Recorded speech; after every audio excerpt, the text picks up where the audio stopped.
Subscribe now and press the bell icon.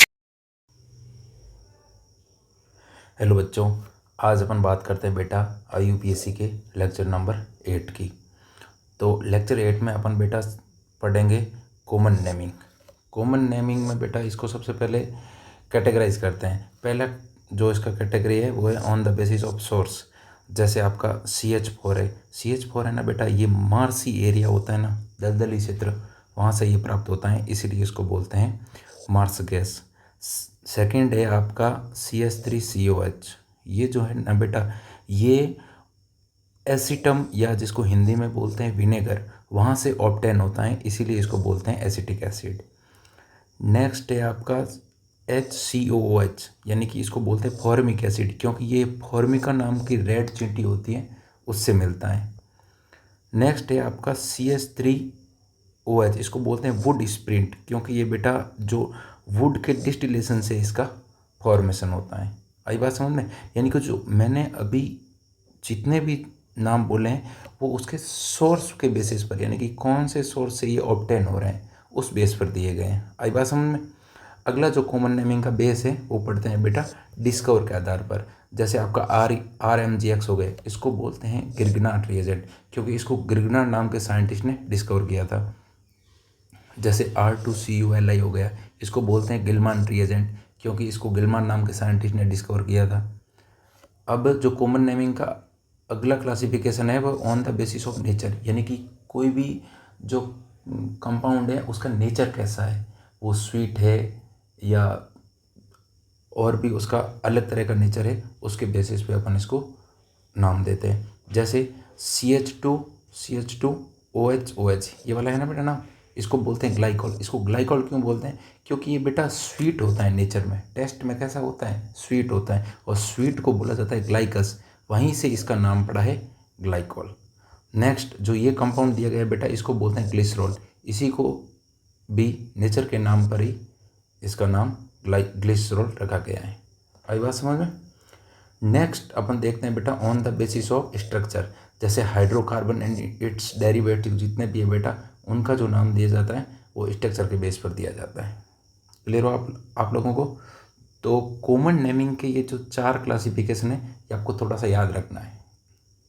अब अपन next move करते हैं, वो है कॉमन नेमिंग ऑफ हाइड्रोकार्बन, यानी कि जो हाइड्रोकार्बन का कॉमन नेम कैसे लिखते हैं।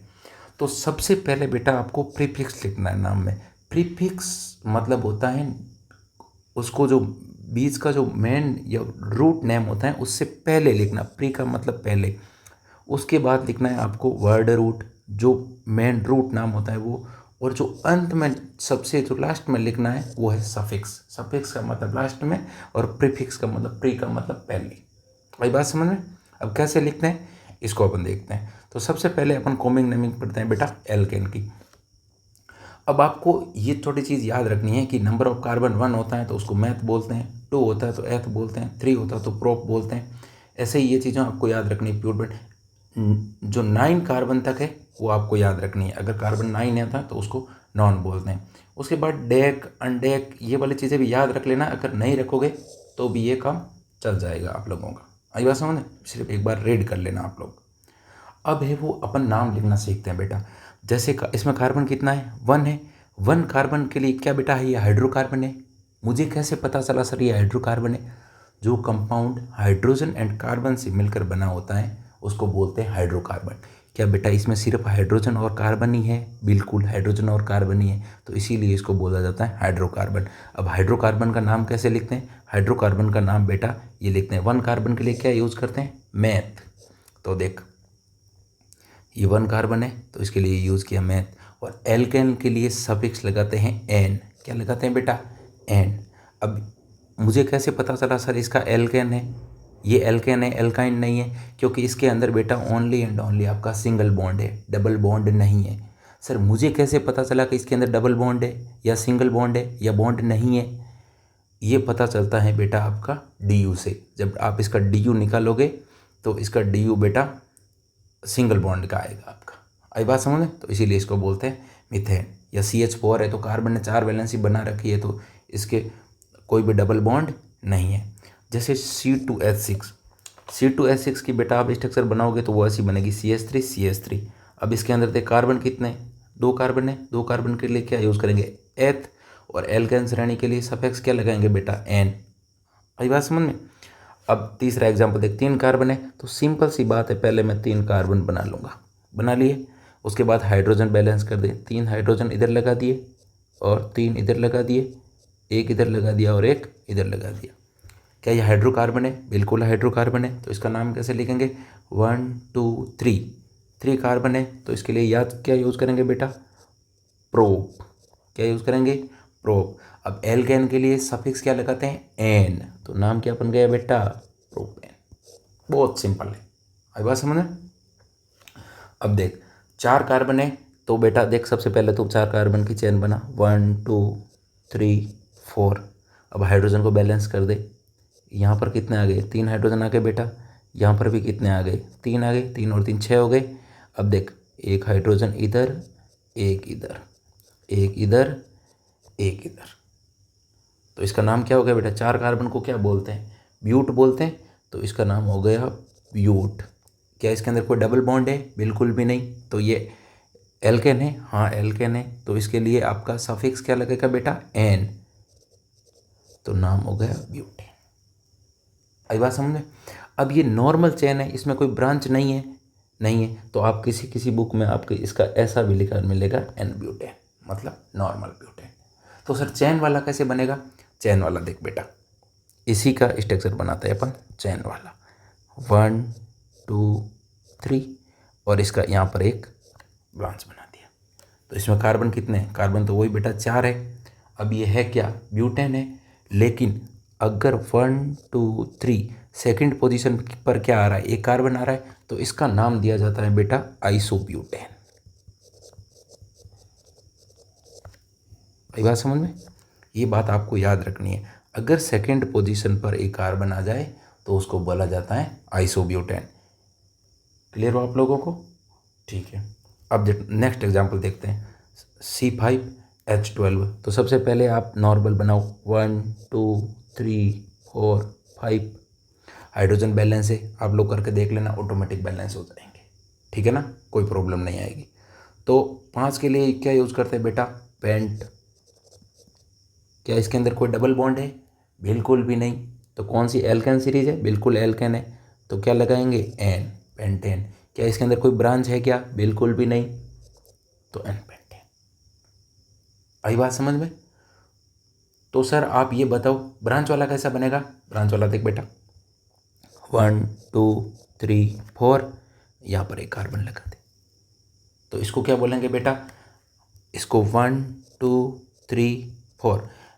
नंबरिंग कैसे करते हैं वो अपन अगले IUPAC के लेक्चर में देखेंगे, ठीक है ना बेटा। तो इसको क्या बोल देंगे आइसो, और क्या है पेंटेन है, तो आइसो पेंटेन। क्लियर हो आप लोगों को? सर मैं तो इसकी एक स्ट्रक्चर और भी बना सकता हूँ। बना दे बेटा, तुझे कौन मना कर रहा है, बना। तो इसमें देख 1 2 3, ये देख इसमें भी क्या 5 कार्बन है? बिल्कुल 5 कार्बन है। तो अब इसका नाम कैसे लिखूंगा सर? अगर बेटा आपका जो सेकंड कार्बन है 1 2 3, इस पर अगर 2 कार्बन आ जाए ब्रांच में, तो उसको बोलते हैं नियोपेंटेन। क्या बोलते हैं बेटा? नियोपेंटेन। आई बात समझ में। तो नियोपेंटेन आइसोपेंटेन, ये आपको स्ट्रक्चर है वो दिमाग में रख के चलना है। आई बात समझ में, क्योंकि ये रिएक्शन के टाइम बहुत काम आएंगे। अच्छा अब नेक्स्ट आपने सर स्टार करके रखा है, मतलब कुछ ना कुछ तो इसके अंदर लोचा है। बिल्कुल लोचा है बेटा। देख अब इसके अंदर क्या है, मैं बोलूँ आइसो ऑक्टेन, तो बच्चा बिल्कुल आइसो ऑक्टेन की स्ट्रक्चर बना देगा। सर आइसो है मतलब इसका मतलब मुझे पता है कि इसके अंदर एक क्या होगी ब्रांच होगी सेकंड कार्बन पे, और टोटल 8 कार्बन होंगे, तो बना दे बेटा 1 2 3 4 5 6 7 8। सॉरी आपको कितना 7 ही बनाना, और ये इसको 1 2 3 4 5 6 7, और सेकंड पर आपने बोला था सर आइसो के लिए सेकंड पर क्या करते हैं ब्रांचिंग करते हैं, तो मैं इसको बोल दूंगा आइसो ऑक्टेन। बिल्कुल गलत। तो कैसे? इसकी बेटा जो स्ट्रक्चर है वो आपको थोड़ी सी याद रखनी पड़ेगी। आई बात समझ में? तो इसकी कैसे बनती है? इसकी स्ट्रक्चर बेटा ऐसे बनती है, सी, सेकंड कार्बन पर 2 ब्रांच, सी, फिर इस कार्बन पर ब्रांच और इस पर ब्रांच।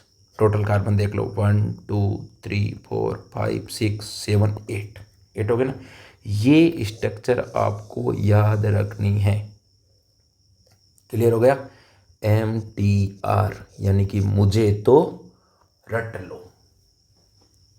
अब अपन नेक्स्ट, एल्केन का जो कॉमन नेम है ना बेटा, अपन ने लिखना सीख लिया है। आई बात समझ में? अब अपन नेक्स्ट मूव करते हैं एल्कीन की तरफ। एल्केन में अपन सफिक्स क्या लगाते थे? एन। एल्कीन में क्या लगाएंगे बेटा? ईन।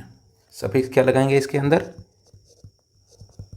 इसके अंदर सफिक्स लगाएंगे लाला ईन।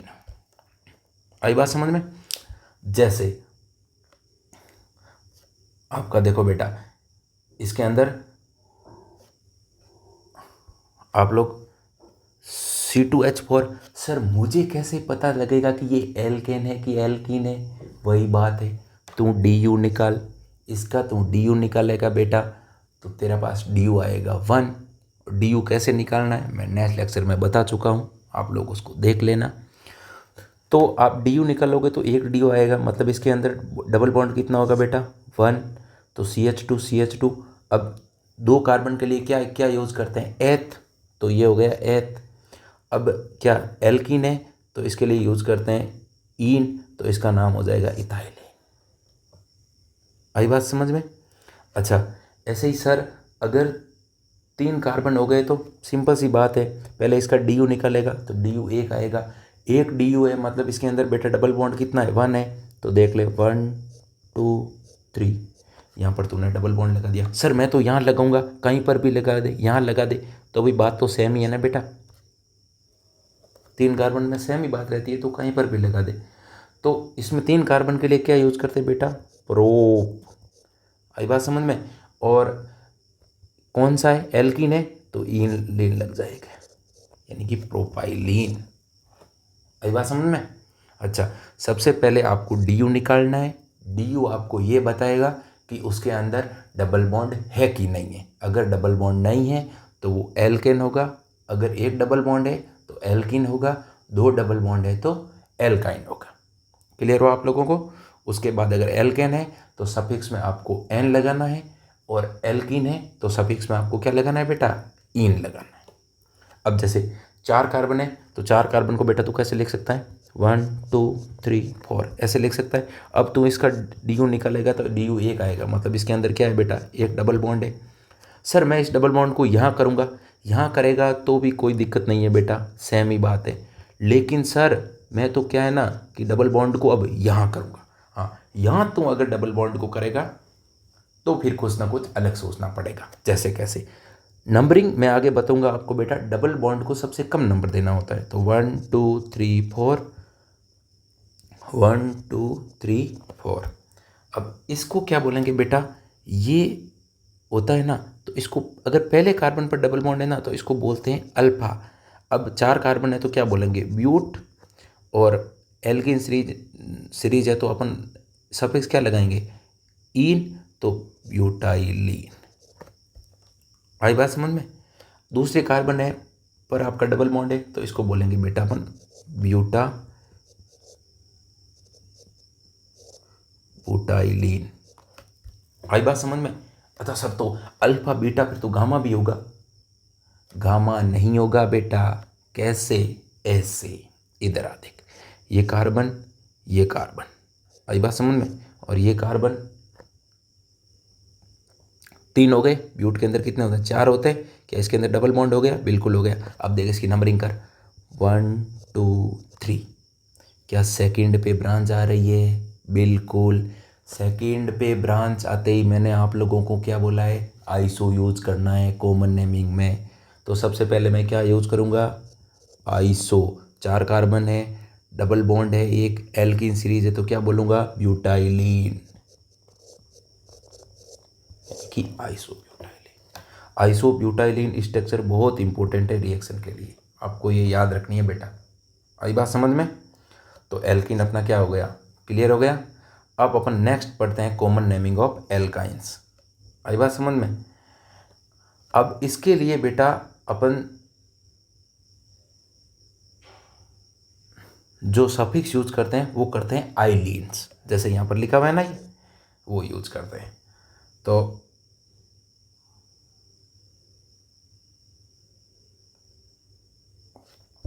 जैसे कॉमन नेम है, तो इसके जैसे बेटा ये देखो 2 कार्बन है, तो 2 कार्बन को बोलते हैं एसिड। इसका नाम है जैसे एसिटाइलिन। क्या नाम है? एसिटाइलिन। ये आपको याद रखना है, इसके बीच में ये ट्रिपल बॉन्ड दिख रहा है आपको, और इसको बोलते हैं एसिटाइलिन। जैसे ये हो गया 1 2 3, 3 कार्बन है, तो 3 के लिए क्या यूज़ करेंगे बेटा?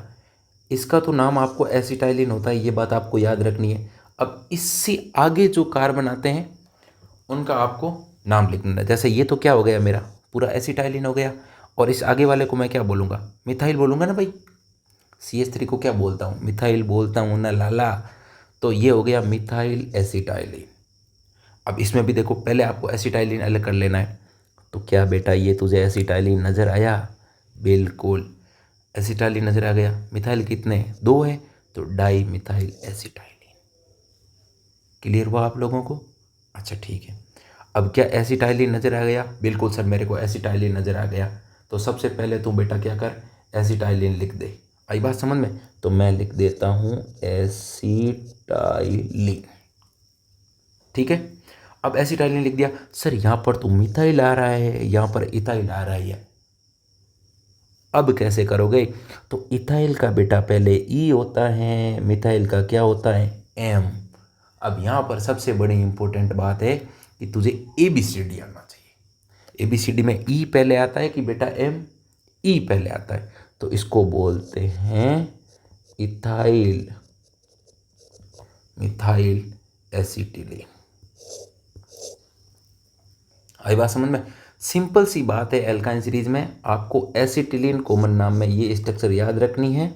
उसके बाद अगर इसके पहले मिथाइल लगाए तो मिथाइल एसिटिलीन, अगर 2 मिथाइल लगाए तो डाई मिथाइल एसिटिलीन, और अगर अगर यहाँ पर कोई प्रोपेन होता और यहाँ पर क्या होता तो उसको प्रोपाइल बोल देते, और यहाँ पर मिथाइल बोल देते। एम और पी में पहले कौन आता? मिथाइल आता, तो उसका नाम होता methyl propyl acetylene. Very simple. Common naming इतना इम्पोर्टेंट नहीं है, लेकिन आपका जो 12th की NCERT है उसमें रिएक्शन मैकेनिज्म के लिए ये जो नाम है वो बहुत इंपॉर्टेंट है। आई बात समझ में?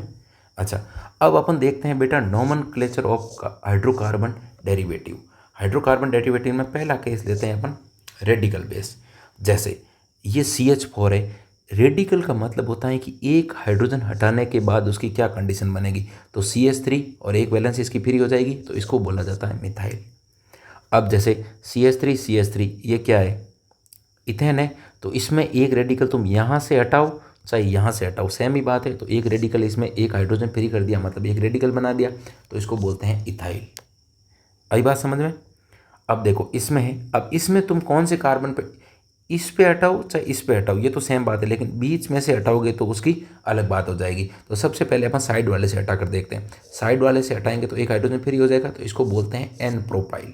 क्या बोलते हैं बेटा? N propyl. सिंपल क्या बोलते हैं इसको, अगर ये हाइड्रोजन होता तो एन प्रोपेन। अगर एक हाइड्रोजन हटा दिया तो रेडिकल के लिए यूज होता है YL। क्या यूज होता है बेटा? YL। तो नाम पड़ गया एन प्रोपाइल। अब इसमें देखो, तो इसका क्या होगा सर? CH3 अगर बीच वाले से हटाएं, तो बीच वाले से अगर तुम हटाएगा तो बेटा इसका नाम ऐसे लिखेंगे CH3 CH, ये फ्री रेडिकल CH3। इसको क्या सर मैं सेकेंडरी प्रोपाइल बोल दूं? बिल्कुल भी नहीं, इसको बोलते हैं आइसोप्रोपाइल। क्या बोलते हैं बेटा? आइसोप्रोपाइल। सेकेंड कार्बन पर जब भी ब्रांच आ जाए तो मैंने आपको बोला है कि कॉमन नेमिंग के लिए क्या यूज करेगा बेटा तू? आइसोप्रोपाइल। आई बात समझ में? अच्छा, नेक्स्ट अपन देखो 4th एग्जाम्पल की तरफ चलते हैं। ये 1 2 3 4 कार्बन है, तो अगर इससे हटा सेम ही बात है, तो पहले मैं इससे हटा के देख लेता हूँ। तो इससे हटाए तो ये वैलेंसी एक फ्री हो जाएगी। अब 4 कार्बन को क्या बोलते हैं? ब्यूटेन बोलते हैं। तो ये क्या, अगर ये रेडिकल नहीं होता तो नाम क्या होता? N butane. और अगर एक रेडिकल है तो क्या लगाएंगे लास्ट में? YL। तो नाम हो जाएगा एन ब्यूटाइल। अगर सर मैं इस कार्बन से हटाऊँ, तो इस कार्बन से हटा लेता हूँ, तो ये क्या होगा? यहाँ से रेडिकल फ्री हो जाएगा। अब इसको बोलेंगे सेकेंडरी ब्यूटाइल। क्या बोलेंगे बेटा? Secondary butyl. यहाँ सेकेंडरी ब्यूटाइल देखकर बच्चा है वो यहाँ भावनाओं में बह जाता है, जबकि आपको ऐसा बिल्कुल भी नहीं करना है। ये बात आपको थोड़ी सी याद रखनी है, मेमोरी बेस्ड बात है ये।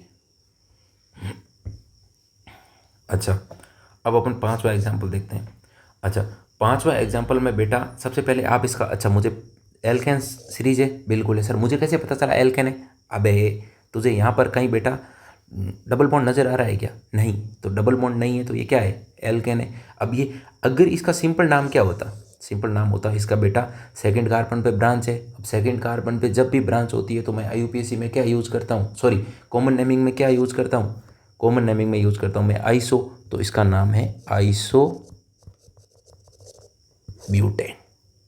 आई बात समझना, आइसो ब्यूटेन मैं सही लिख देता हूँ, वैसे लिखने की आवश्यकता नहीं होनी चाहिए क्योंकि मैं आप लोगों को इसी लेक्चर में लिखवा चुका हूँ।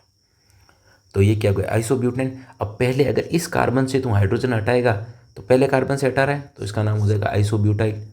अगर तू बीच वाले से हटाएगा तो क्या बेटा ये कार्बन है वो टर्सरी है, क्योंकि टर्सरी क्यों है, क्योंकि 1 2 3 कार्बन इससे जुड़े हुए हैं, तो ये इसको बोलते हैं टर्सरी ब्यूटाइल। आई बात समझ बेटा, इसको क्या बोलेंगे, टर्सरी ब्यूटाइल। अब देख जितना ज़्यादा आप एग्जाम्पल करोगे उतनी बात आपको क्लियर होती जाएगी। ये जो 6 नंबर का एग्जाम्पल है इसमें देखो बेटा, इससे तुम हटा सकता है क्या? नहीं बेटा, इससे कभी भी तुम रेडिकल फ्री नहीं कर सकता। रेडिकल फ्री करने का मतलब होता है हाइड्रोजन हटाना, कार्बन कभी नहीं हटाना है।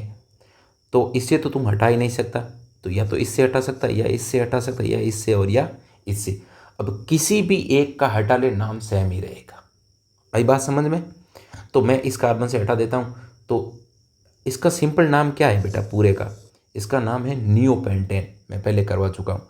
अब इसमें एक रेडिकल फ्री कर दिया तो नाम क्या हो जाएगा, नियोपेंटाइल। आई बात समझ में? क्या नाम हो जाएगा बेटा, नियोपेंटाइल।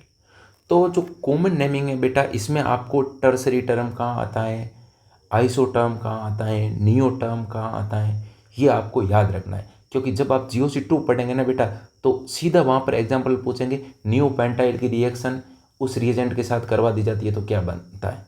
तो इससे पहले आपको एटलीस्ट पता तो होना चाहिए ना कि नियोपेंटेन होता क्या है, तो इसके लिए आपको ये स्ट्रक्चर पता होना चाहिए। आई बात समझे? तो नियो, टर्सरी, सेकेंडरी, आइसो, इससे आपको इंट्रोड्यूस करवाना था मुझे, इसीलिए कॉमन नेमिंग पढ़ेगा। बाकी कॉमन नेमिंग है उससे कोई क्वेश्चन नहीं आता है, लेकिन इसका यूजेज बहुत ज़्यादा है। आई बात समझ में? इसीलिए इसकी इंपॉर्टेंट बढ़ जाती है। अब अपन बेटा फंक्शनल ग्रुप और उसका नेम देखते हैं। जैसे OH को बोला जाता है एल्कोहल, NH2 को बोला जाता है एमीन, SH को बोला जाता है थायो एल्कोहल, OR को बोला जाता है ether, C double bond O को बोला जाता है कीटोन, X हेलाइड, हेलाइड में आपका फ्लोराइड, क्लोराइड, ब्रोमाइड, आयोडाइड कुछ भी आ सकता है। आई बात समझ में? यानी कि आई। CN को बोला जाता है लाला साइनाइड, NC को बोला जाता है आइसोसाइनाइड। क्लियर हुआ आप लोगों को? अच्छा, अब जो है बेटा अपन इसका नाम लिखना सीखते हैं। जैसे कॉमन नेम, अगर फंक्शनल ग्रुप आ जाए तो इसका नाम कैसे लिखोगे, तो 3 एग्जांपल देके समझा देते हैं आप लोगों को।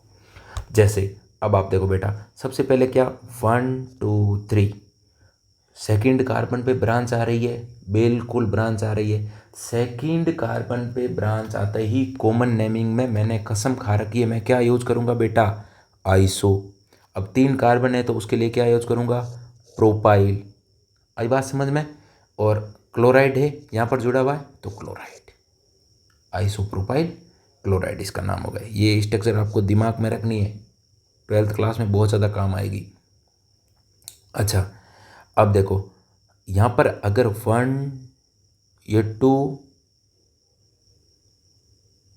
3, क्या ये कार्बन बेटा 3 कार्बन से जुड़ा हुआ है तो इसको क्या बोलेंगे, टर्सरी। टोटल कार्बन कितने, 1 2 3 4, 4 है तो ब्यूटाइल। कौन सा फंक्शनल ग्रुप है, OH, OH को बोलते हैं एल्कोहल, तो इसका नाम हो गया टर्सरी ब्यूटाइल एल्कोहल। क्लियर हुआ? अच्छा, अब देख ये बेटा क्या है इतना, इसको खोल के देख, खोल के देखेगा ना लाला तो ये ऐसा है। क्या तुझे याद आया?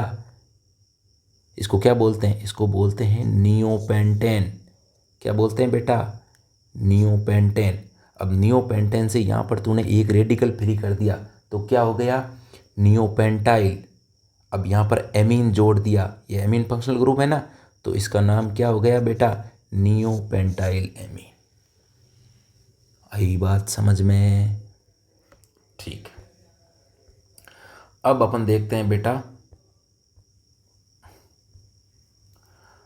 सम मोर कॉमन नेम्स। इसमें अपन बेटा पहला एग्जाम्पल देखते हैं। देखो इस एल्किन है तो इसका नाम क्या होना चाहिए, इथिनाइलिन, इथिनाइलिन होना चाहिए ना बेटा। अब इसमें से एक वैलेंसी इस कार्बन से फ्री कर देते हैं, एक हाइड्रोजन को फ्री कर देते हैं, तो इसका रेडिकल नाम होगा इथीनाइल। क्या नाम होगा बेटा, इथीनाइल। और इसको बोला जाता है विनाइल। ये बात आपको याद रखनी है, 2 कार्बन के लिए विनाइल बोला जाता है। अच्छा, ये यहाँ पर 3 कार्बन है, डबल बॉन्ड है, मतलब एल्किन सीरीज है। अगर इस कार्बन से वैलेंसी फ्री कर दें तो इसको बोला जाता है 2 प्रोपिनाइल, 2 प्रोपिनाइल। और इसको बोला जाता है एलाइल, 3 कार्बन के लिए एलाइल है, ये बात आप याद रखना। अगर इस कार्बन से वैलेंसी फ्री कर दें बेटा तो इसको बोला जाता है आइसोप्रोपिनाइल। क्या बोला जाता है, आइसोप्रोपिनाइल। आई बात समझ में? अच्छा, अगर यहाँ पर ट्रिपल बॉन्ड है, मतलब आपका जो सीरीज है वो कौन सी है, एल्काइन है, तो यहाँ से अगर एक यहाँ से या यहाँ से कहीं से भी एक अगर हाइड्रोजन की वैलेंसी फ्री कर दें तो इसको बोला जाता है इथिन आइल। क्या बोला जाता है बेटा, इथिन आइल। इथिन आइल इतना इंपॉर्टेंट नहीं है, लेकिन आपको एलाइल, आइसोप्रोपिनाइल और विनाइल, ये नाम आपको तीनों बेटा एकदम याद होने चाहिए। आई बात समझ में? नेक्स्ट देखो बेटा 4th नंबर एग्जाम्पल, इसको क्या बोला जाता है, बेंजीन। अगर बेंजीन से एक वैलेंसी फ्री कर दें यहाँ से, यहाँ पर इसका मतलब कार्बन नहीं है बेटा, वैलेंसी फ्री किया है, इसको कार्बन मत मान लेना आप। आई बात समझ में? ये वैलेंसी फ्री किया है हमने यहाँ पर, कार्बन मत मान लेना आप। तो इसको बोला जाता है फिनाइल। क्या बोला जाता है बेटा, फिनाइल। जैसे अब ये है, इसका नाम है टोलुइन। क्या नाम है बेटा, टोलुइन। मैं लिख देता हूँ वापस सही से, इसका नाम है टोलुइन। अगर टोलुइन में एक हाइड्रोजन फ्री करेंगे आप तो इसको बोला जाता है बेंजाइल, 2 हाइड्रोजन फ्री करेंगे तो बेंजल, और 3 हाइड्रोजन फ्री करेंगे तो बेंजो। आई बात समझे? कॉमन नेमिंग है, ये आपको याद रखना है। अच्छा, अब देखो आप लोग अपन राइट कॉमन नेम लिखते हैं। तो कॉमन नेमिंग में बेटा सबसे पहले आपको याद करनी है, देखो इसको इतनी स्ट्रक्चर को क्या बोला जाता है, इसको बोला जाता है बेटा, अपने ऊपर पढ़ा है प्रोपारजाइल। आई बात समझ में? और इसको क्या बोला जाता है, एल्कोहल। तो इसको नाम क्या हो गया बेटा, प्रोपारजाइल एल्कोहल। बहुत सिंपल। जैसे अब देखो ये क्या है बेटा, अपना कीटोन फंक्शनल ग्रुप है, ऊपर देख चुके हैं अपन। तो अब इसको क्या बोला जाता है, 3 कार्बन को, 3 कार्बन को मैं बता चुका हूँ बेटा, क्या बोला जाता है, एलाइल। और इसको क्या बोला जाता है, 2 कार्बन को बेटा, फिनाइल। जो अपन ये ऊपर स्ट्रक्चर देख चुके हैं, यही तो है ना, बात समझे? और बीच में क्या है, कीटोन है। तो अपन अब एलाइल और विनाइल में सर मैं पहले किसको लिखूं, ABCD के अनुसार चल, अल्फ़ाबेटिक के अनुसार चल। तो सबसे पहले क्या आता है, ए आता है, तो एलाइल, उसके बाद विनाइल, और क्या है, कीटोन है, तो लिख दे कीटोन। Very simple. आई बात समझे? जैसे अब इसको है, मैंने बोला है जब भी 3 कार्बन हो, 1 2 3 और एक ब्रांच हो, तो इसको बोला जाता है आइसो। ये बात आप लोग दिमाग में गांठ बांध कर रख लो कि जब भी 3 कार्बन हो और एक ब्रांच हो तो उसको बोला जाता है आइसो। आई बात समझ में? अब 3 कार्बन है तो क्या बोल, ब्रांच है तो बेटा क्या बोलेंगे, आइसो। 3 कार्बन है तो प्रोपाइल। और ये क्या है, आइसोसाइनाइड है, तो सिंपल लिख दो आइसोसाइनाइड, आइसोसाइनाइड। तो इसका नाम क्या हो जाएगा, आइसोप्रोपाइल आइसोसाइनाइड। क्लियर हुआ? अब देखो ये क्या है बेटा, टोलुइन है, टोलुइन के ऊपर से एक हाइड्रोजन फ्री कर रखा है। तो आप देखो ये टोलुइन है और टोलुइन के ऊपर से एक हाइड्रोजन फ्री कर रखा है, तो इसको क्या बोलते हैं बेटा, बेंजाइल बोलते हैं। तो इसका नाम लिख दो अपन, बेंजाइल। एक मिनट वापस लिख देते हैं, ये हो गया बेटा आपका बेंजाइल। अब क्या है, एलाइड ग्रुप है तो क्या लगेगा, ब्रोमीन है तो क्या बोल देंगे, ब्रोमाइड, नाम हो जाएगा बेंजाइल ब्रोमाइड। आई बात समझ में।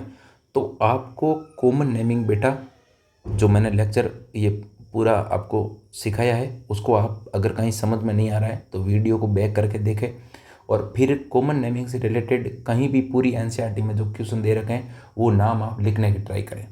आई बात समझ में। Thank you.